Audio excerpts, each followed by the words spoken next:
My name is Logan Hayes, and until last winter, I honestly thought my family loved me. Cold and distant, sure, but still family.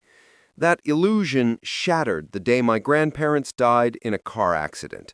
They were the only people who ever treated me like I mattered. I was numb with grief when their attorney called me into his downtown office. He cleared his throat, opened a folder, and said words I still can't believe. Logan, your grandparents named you sole heir to their entire estate, properties, businesses, investments, and liquid assets totaling $26 million. I felt the blood drain from my face. They left everything to me? He nodded gently. They trusted you. My family's reaction, however, was the exact opposite. When I came home and told them, the room exploded. My mother shrieked, "You? You're barely out of college! That money belongs to this family!"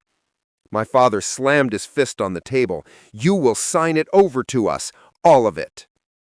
My uncle leaned close and hissed, "Your grandparents were old and confused. You don't deserve a dime." I said no. Calmly, firmly. That word flipped a switch in them. That night, they threw my bags onto the porch and told me to get out until you come to your senses.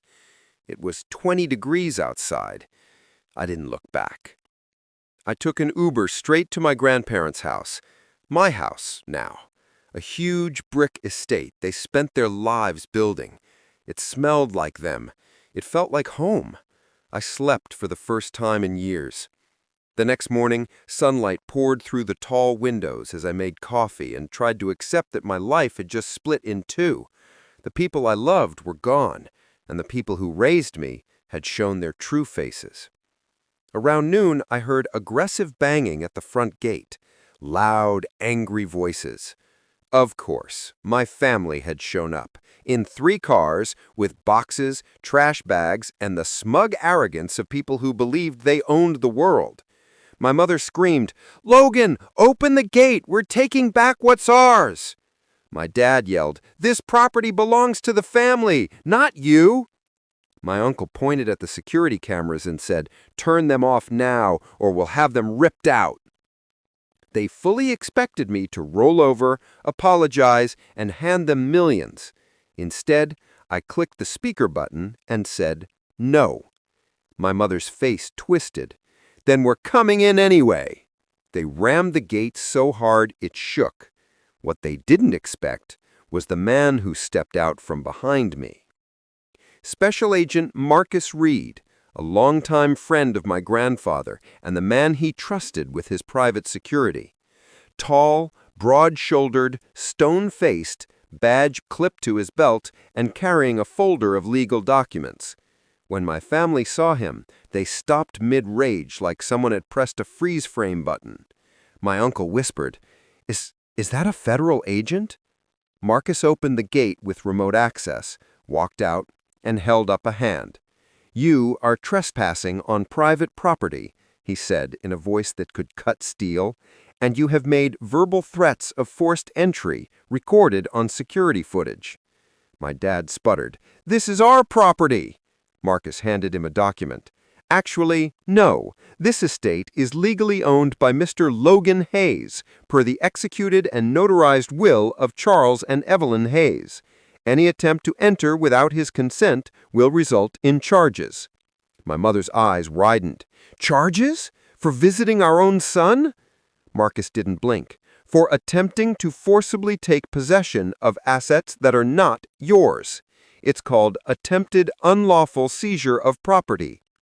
My uncle stepped forward, puffed his chest, and said, "You can't threaten us." Marcus smiled, a cold, deadly smile. "I'm not threatening you. I'm informing you."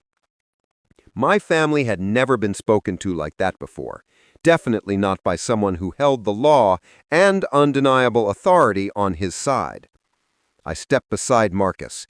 My voice shook, but I held steady. "You kicked me out. You told me I wasn't part of the family unless I gave you everything. I'm done being manipulated." My mother screamed, You're barely out of college! That money belongs to this family! No, I said. Grandma and Grandpa did. That hit like a slap. Marcus folded his arms. Mr. Hayes has formally requested that you cease contact unless through legal counsel. If you attempt to harass, intimidate, or approach him at his residence, the authorities will be notified. My dad's face went red, humiliation turning into rage. You think you're better than us now because of money? I took a deep breath. No, but I'm better off without you. My mother tried one last tactic, fake crying. Logan, sweetie, we were just emotional. Marcus handed her another document. This is a cease and desist order pre-filed upon Mr. Hayes's request. Any violation will be acted upon immediately. Her tears froze. Her expression flicked to pure hatred. They stood there trapped between rage and fear while Marcus stared them down like a stone wall.